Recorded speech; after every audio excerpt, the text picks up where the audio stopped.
Welcome to your week in review here on WINN FM 98.9 for the period December 2nd through 7th. Making the news last week, Associate Professor and Financial Advisor Dr. Terrence Martin tackles tax reform in St. Kitts and Nevis. 90-day campaign data points to family structure breakdown as dominant reason for crime in SKN. Employment growth and economic resilience, insights from the Honorable Mark Brantley. Analyzing debt and tax revenue in Nevis. Nevis Premier presents $273.17 million budget for 2025. St. Kitts and Nevis on a forward trajectory with its medicinal cannabis industry. Now the details.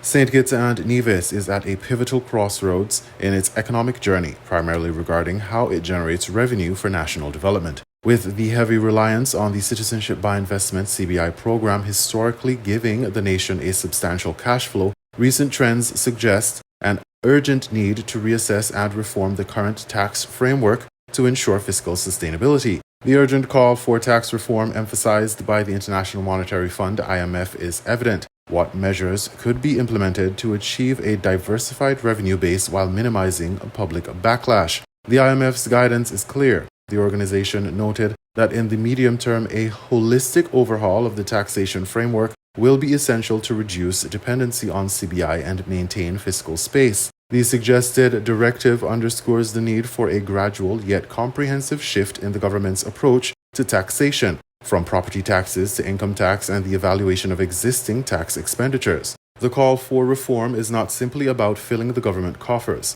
It is about establishing a fair and equitable system that can withstand the fluctuations of international markets and the vagaries of CBI revenues. As the host of WINN FM's Money Matters pointed out during a discussion on tax reforms, government officials, particularly the Prime Minister, are palpably fearful of public's reaction to tax increases or changes. Now, reform must have balance and these realities while addressing fiscal needs. In all of it, transparency is vital. Citizens need to see how their tax dollars are being used and whether it is to upgrade schools or improve healthcare or build roads. Without trust, even the best intentioned reforms will struggle to gain support.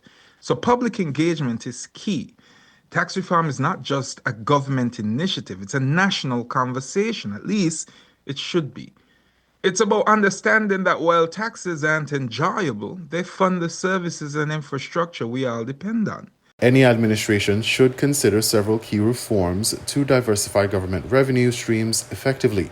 Implementing a progressive property tax structure based on property value brackets could generate significant revenue from higher value properties while protecting low-income homeowners. A caller to the program, accountant and financial expert Schneidman Warner, lamented the 0.25% property tax the Federation has had since 2006. Yeah. And the problem with it is that like all the taxes we impose in St. Kitts, we don't revisit them from time to time. The current property tax structure was put in place in 2006, I believe. Prior to that, we operated a system whereby the tax was based on the rental potential of the property. So a property that was deemed to collect $1,000 in rent a month would pay a higher property tax than one was deemed to collect $800 a month in rent. They got rid of that and said, let's replace it based on the market value of the property. They set the rate at 0.25%. Now, the first $80,000 is exempt. So you have a property with a $300,000 market value, you pay tax on $220,000. The problem with that, however, is twofold. One, the $80,000 exemption that was imposed in 2006 is unchanged 18 years later. What $80,000 could have bought in 2006 cannot be bought with $80,000 today. So the exemption should be increased at least every 5 to 7 years in order to compensate for the increased cost of building a property. Public education campaigns explaining the rationale behind taxing luxury properties can mitigate potential backlash. A tiered income tax structure could ensure that high earners contribute a fairer share without overly burdening those with lower incomes. But the biggest one that will piss people off, Kevin, is reintroducing a progressive personal income tax, right? But that's going to be for a further conversation. That's been tossed around over the past number of years, but having a personal income tax actually then allows for a lot more tax incentives in the form of credits and deductions, etc. So we need comprehensive reform. This initiative could be positioned alongside public campaigns outlining how these funds will enhance crucial services such as healthcare and education. Conducting a thorough review to eliminate tax incentives that yield minimal social and economic benefits can recover lost revenue and promote fairness in the business environment. Doing cost benefit analysis on different tax incentives and strategies and schemes, recovering revenue from loss, ineffective tax breaks, etc. Reducing VAT exemptions for non-essential goods while maintaining exemptions for necessities could bolster revenue without disproportionately affecting lower income households. Expanding the value add tax base, that's one that people won't like. The government has reduced the basket of goods already. Taxes on harmful activities can align with global environmental goals while generating new revenue streams. According to Dr. Martin, initiatives should target high consumption or waste-producing industries using the proceeds for visible environmental improvements. Special immigration programs targeting skilled workers and entrepreneurs can help broaden the tax base while alleviating some reliance on the CBI. Expanding opportunities for digital nomads to live and work in the Federation can also boost tourism and the economy. Dr. Martin proposed incentivizing skilled digital nomads, people who work remotely from anywhere in the world, to come and live in the Federation. In COVID, we had Barbados and Antigua taking the lead when it comes to digital nomads, incentivizing US-based Europeans to move to their countries in order to work, to escape the hustle and bustle by offering them some sort of tax base, right? But what happened was, what that did, it expands the tax base that we had through an increased population and productivity. And even though we would need a massive amount of people to come in order to really reduce our dependence on CBIs at start, because these people then can incentivize their friends and family, which will bolster tourism. And guess what? We collect more taxes there. And I was really surprised that more Caribbean countries and economies like ours did not go into this creation of a digital nomad visa with some sort of tax contributions, because here automatically they're going to pay 17% on VAT, right? They won't be the ones. And they're going to go to the most expensive supermarket because they want their types of products. They ain't going to buy nothing that they don't know. Right, so they're going to hit up Rams in Buckley's, maybe Value Mart or whatever, and they will contribute to the local economy. And obviously, some would start businesses as well and offer hiring. So I think that was something that we dropped the ball on coming out of COVID, but it's still not too late to develop a program that targets skilled entrepreneurs and remote workers, especially as we're building out a creative economy. Investing in digital tools and capacity building within the tax administration can enhance compliance and collection, reduce tax evasion, and simplify taxpayer processes. A significant change facing these proposed reforms is public perception. Historical reactions to tax changes have often been met with skepticism, rooted in the long-standing view of taxes as burdensome. As noted during the WINN discussion, there are public backlash and outrage concerns. Public forums and informational campaigns must facilitate understanding and the acceptance of tax reforms. Transparency in the use of tax revenues, demonstrating clear benefits from enhanced public services, could aid in smoothing the path for these changes. Dr. Martin emphasized the necessity of balancing fiscal realities with public expectations. Reform isn't about punishment, at least it shouldn't be. It's about creating balance and sustainability. This perspective recognizes that while implementing new taxes or reforms may appear daunting, they are essential for ensuring a functioning government capable of effectively serving its citizens. The call for comprehensive tax reform in St. Kitts and Nevis is not merely a fiscal obligation, but an opportunity to reshape the country's economic landscape. A diversified revenue system would safeguard against the vulnerabilities associated with the CBI and provide a foundation for sustainable growth. As articulated by the IMF, action taken today can pave the way for an equitable and prosperous future. Tax reform doesn't have to be immediate. It can take time. So in 10, 20 years, we are a well-oiled machine, right? But we put in these things in place so that they can implement over time. When the US implements a tax change or Europe implements a tax change, it's over 5 years, it's over 10 years, it's not overnight. So this is where the shock and awe comes in. If we do these things gradually over time, then I think you will definitely lower the burden on people. Through careful implementation, public engagement, and transparent governance, St. Kitts and Nevis can emerge as a resilient economy and a model for equitable growth in the Caribbean. The future will depend on collective efforts to forge a path that balances the needs of citizens with the economic imperatives of a changing world. The government of St. Kitts and Nevis launched a 90-day campaign in September 2024 aimed at addressing crime, violence, and delinquent behaviors through a public health perspective. Scores of stakeholders gathered at the Solid Waste Conference Center on Thursday morning, December 5, to hear the preliminary report of the 90-day campaign on crime and violence, spearheaded by a task force on citizen security. The campaign's results were derived using focus groups, asset mapping, interviews, surveys, and walkthroughs from across the Federation. Diverse groups participated, including youth, women, men, the differently abled community, religious groups, community-based organizations and associations, marginalized groups, entrepreneurs, and Elevate. The individuals and groups discussed the possible root causes of crime and violence, mitigants, and barriers to crime solutions.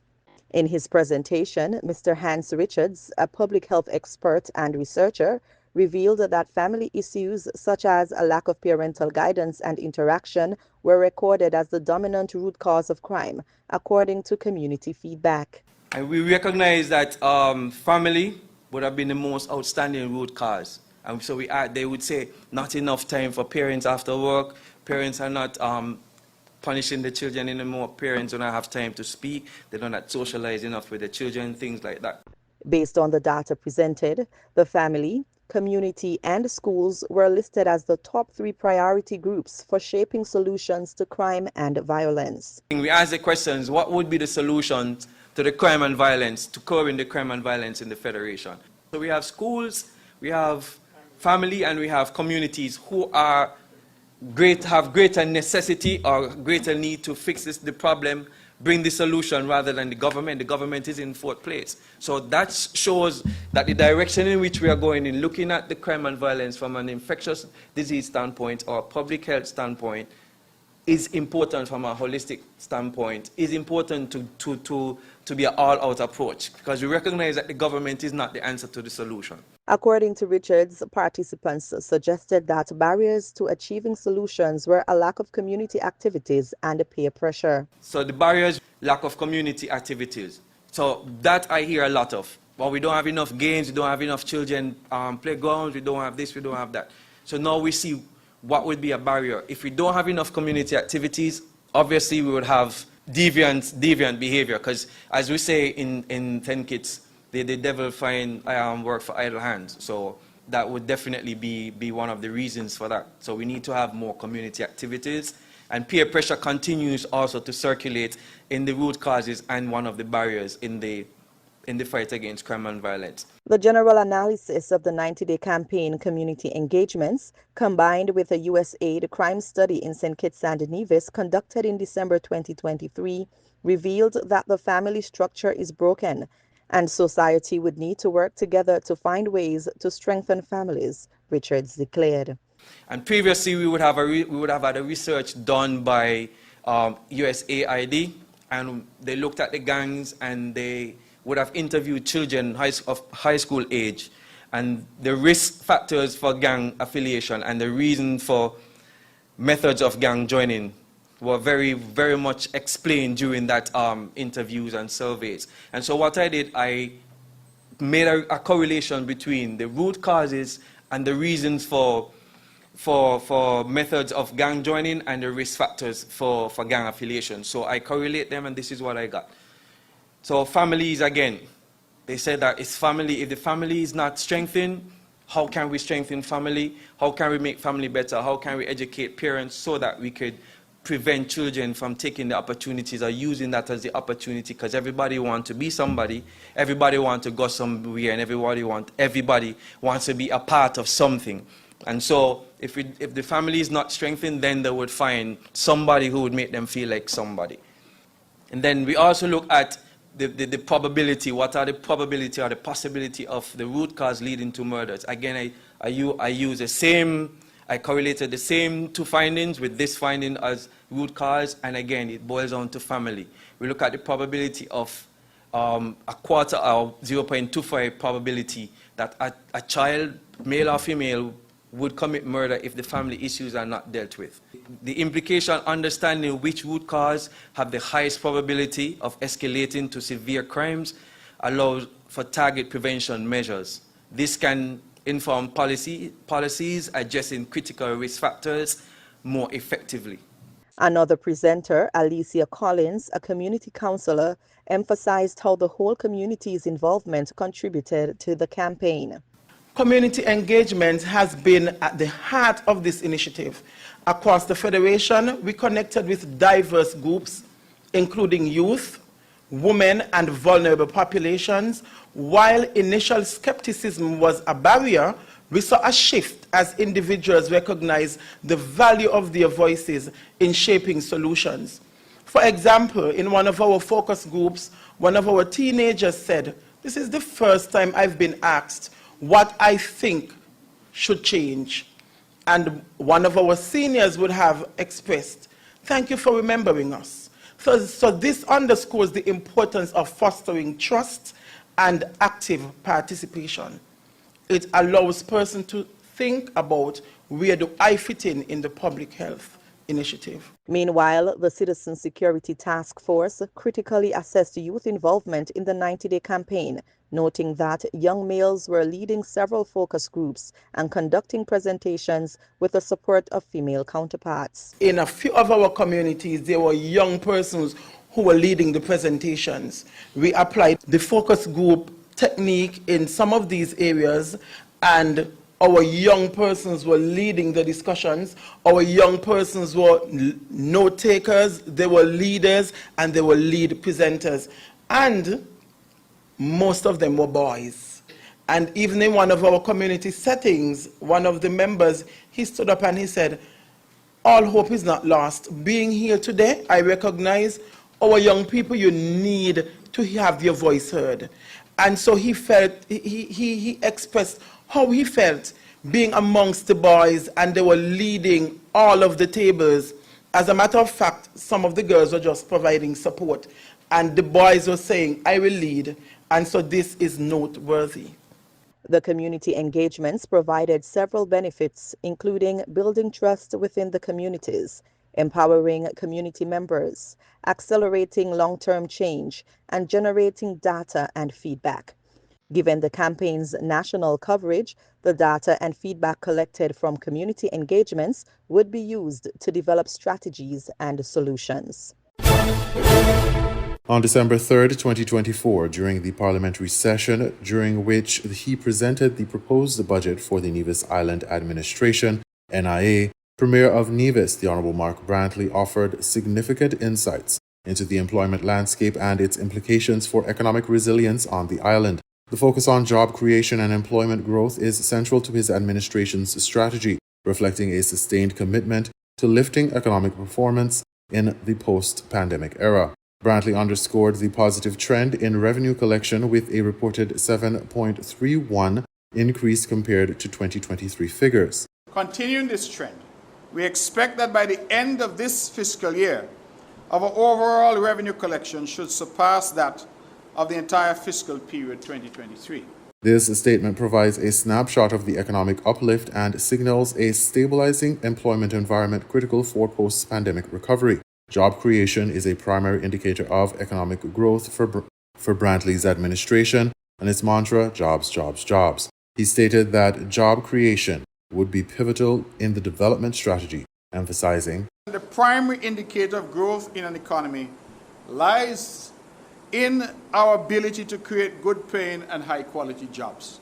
highlighting a commitment to increasing job numbers and enhancing the quality of employment available to residents. During the address, a report on the Social Development Levy was discussed. It showed total collections amounting to $9.5 million from January to October 2024, which serves as a gauge of employment income growth. The Premier identified key sectors driving employment growth. The hotel and restaurant, financial intermediaries, wholesale and retail trades, along with public administration and defense, continue to be the main areas of employment within the local economy. This delineation underscores the diverse opportunities and strategic sectors benefiting from increased activity. Moreover, Brantley's employment statistics are noteworthy. For example, he mentioned that in October 2024, 654 employers filed contributions to the Social Security Board, with contributions recorded for 6,555 employees, surpassing average monthly employment figures. The employment trends observed over the past 4 years, and especially for the period January to October 2024, indicate that there continues to be steady growth in jobs across all sectors of our economy. This consistency in job growth signals resilience across the labor market despite external economic challenges. Brantley also highlighted significant shifts in wage dynamics, reporting, The average total wage reported at October 31st, 2024 was $21.99 million, as compared to $20.7 million for the said period in 2023. Put differently, jobs are increasing, but also the wages are increasing. This growth in average wages illustrates an increase in job availability and improvements in compensation, indicating stronger economic fundamentals. While noting these achievements, Brantley acknowledged that there are several employed and self-employed persons for whom no contributions are being regularly reported. This underscores the fact that the employment situation on Nevis is in fact much better than indicated in the reported data. this comment revealed a commitment to improving reporting and accountability in employment statistics to understand the job market better. Furthermore, the Premier recognized the seasonality of employment, especially in tourism, stating, During the tourist season, October to May, we expect a larger number of employment opportunities. This cyclical aspect of employment requires adaptive strategies to maximize opportunities during peak seasons, thus promoting economic sustainability. The Honorable Mark Brantley's address highlighted the administration's strategic focus on job creation and underscored its commitment to fostering a resilient economy. We continue, Madam President, in Nevis to see the trend of more job opportunities than employees, more job opportunities than persons available for employment. The surplus of jobs continues to be filled by persons who are holding multiple jobs. This practice of having multiple employers is common in the hotel and restaurant sector and with private security services as well. The Premier's assertions reflect a positive trajectory for Nevis that hinges upon innovative policies and partnerships with key sectors to enhance job quality and economic dynamism. They reflect a comprehensive focus that fosters hope for sustained growth and stability in Nevis's evolving economic landscape.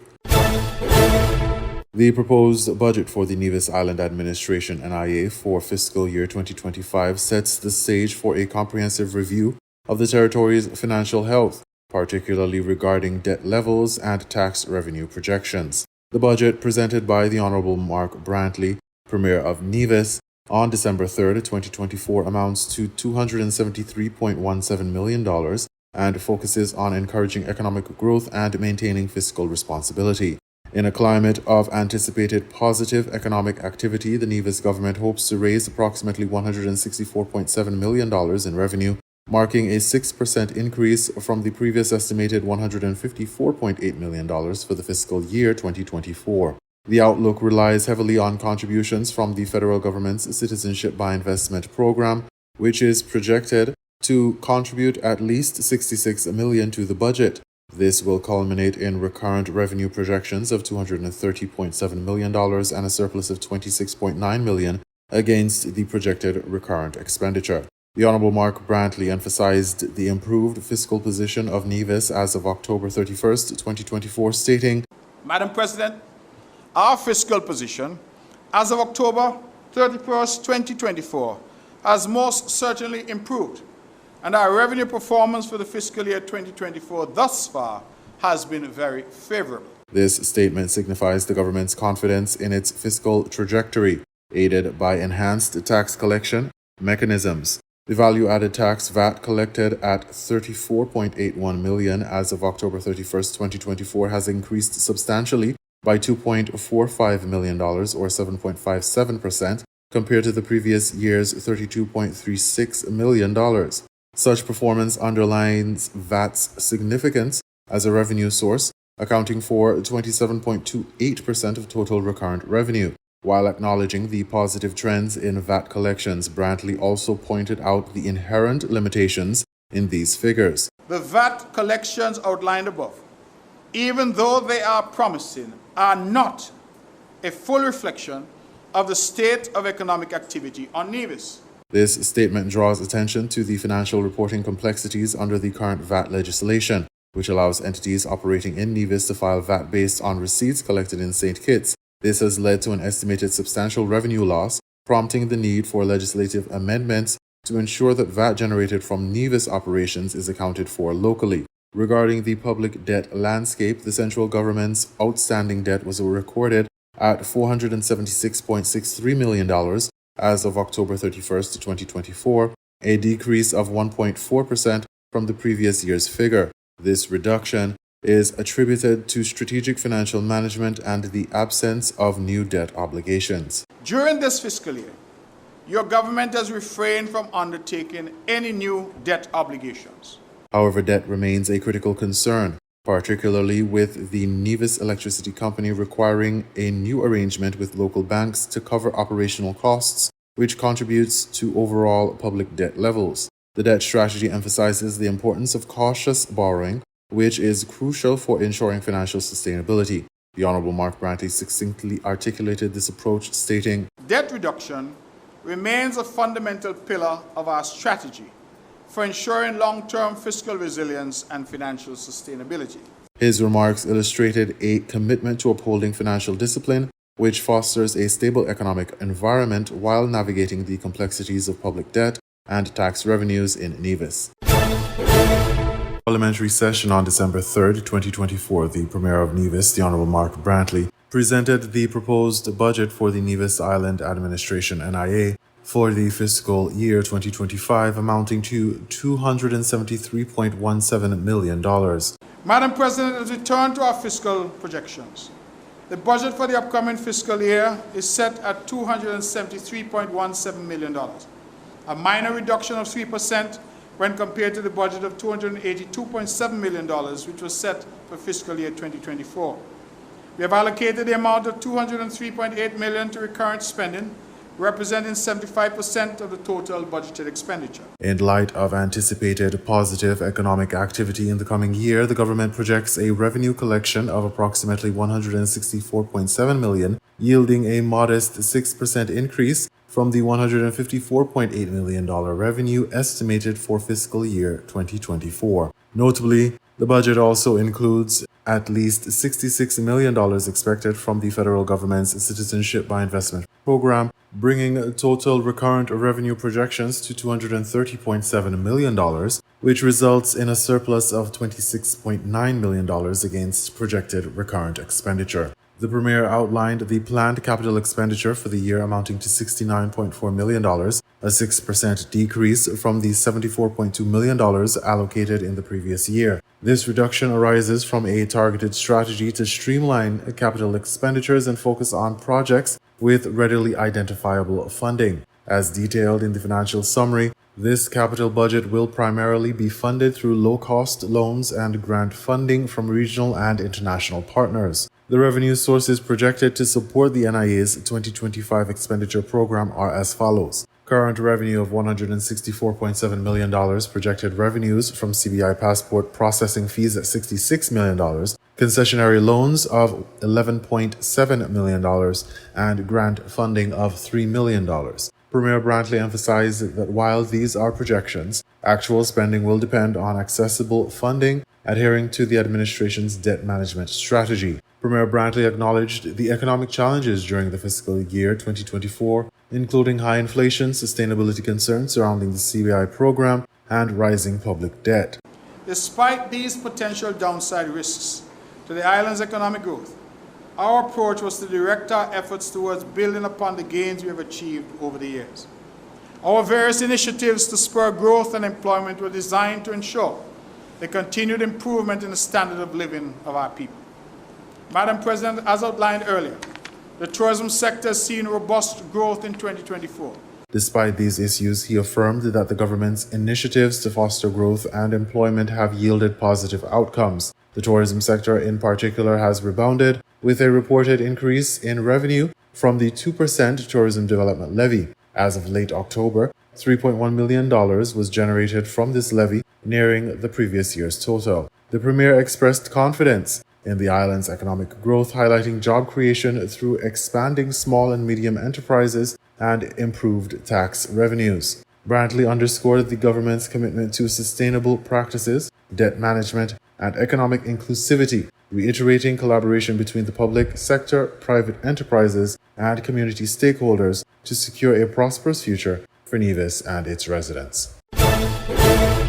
The Board of Directors for the St. Kitts and Nevis cannabis industry, under the chairmanship of Mrs. Jeanne Williams-Knight, has been working assiduously behind the scenes to ensure that the people of St. Kitts and Nevis benefit from a multi-billion-dollar global cannabis industry. As Mrs. Williams-Knight declared at a press conference on Friday, November 29, 2 committees were created within the Board of Directors to develop 2 critical areas of the St. Kitts and Nevis Cannabis Authority: the Human Resources and Administration Subcommittee and the Licensing Policy Implementation Subcommittee. According to Mrs. Williams-Knight, the Human Resources and Administration Subcommittee is responsible for administrative issues, including budgeting, financing, and staffing, to ensure the Cannabis Authority's operational success. The first is the Human Resource and Administration Subcommittee that is responsible for directing the strategies to transform the authority into a statutory body,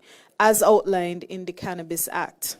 Therefore, it is necessary for the authority to develop its own policies relating to staff, employment, organizational structure, strategic planning, finance and budgeting, and similar matters. Mrs. Williams-Knight informed the public that a fully staffed office space is expected to open in 2025 after vetting job applications. So with the board now in place, our priority has shifted to launch a fully staffed and fully outfitted office space to give the public designated persons and a physical space where they can go to have their questions answered. This therefore leads to our second highlight of the year, which is the advertisement of vacancies for 4 positions to support the CEO of the authority. The application period was recently closed, and now we will begin going through them to shortlist candidates. We thank all those who applied, and we are encouraged by the overwhelming interest. We hope to begin filling these positions in early 2025. Meanwhile, the Licensing Policy Implementation Subcommittee is tasked with ensuring the effective implementation of the licensing system, taking into consideration that holistic and progressive policies are in place to meet the needs of all key industry stakeholders. The second subcommittee is responsible for licensing policy implementation, and their mandate includes planning the rollout of the licensing regime, taking into account crucial interest groups such as traditional farmers and the Rastafari community to ensure that they are empowered and positioned to reap benefits of the industry. The Caribbean Cannabis Forum launched a local and regional policy and legislative review to ensure smooth and effective licensing implementation. Officials from St. Kitts and Nevis joined in the discussions, including the Chief Executive Officer of the St. Kitts and Nevis Cannabis Authority, Dr. Garfield Alexander, who is also the chairperson of the Caribbean Cannabis Forum. I wish to highlight for 2024 that there is an ongoing local and regional policy and legislative review to ensure that licensing implementation can be smooth, effective, and truly empowering. This review is also informed by discussions and research that is taking place in the region through the Caribbean Cannabis Forum, which is a mechanism for cannabis authorities throughout the region to discuss cannabis matters and industry developments. I wish to highlight as our final highlight that in May this year, St. Kitts and Nevis, through the authority's acting CEO, Dr. Garfield Alexander, was selected as the chairperson of this regional body, and so we congratulate him, and we know with his positioning, we are sure to remain on the cutting edge of the region's cannabis happenings. On November 20, 2023, amendments to the Cannabis Act received safe passage through the House of Parliament, giving Minister of Agriculture, Mr. Samal Duggins, the power to build out the long-anticipated cannabis industry in St. Kitts and Nevis. Just over a month later, on December 29 and 30, 2023, a cannabis festival was organized to address outdated ideologies about cannabis, to better understand the plant, and to develop a more informed approach to the industry. The development of the medicinal cannabis industry has been promoted as an economic engine vitally linked to the evolution of healthcare practices and the transformation of St. Kitts and Nevis into a sustainable island state. You were listening to the Week in Review here on WINN FM 98.9. Thank you for listening and have a productive week.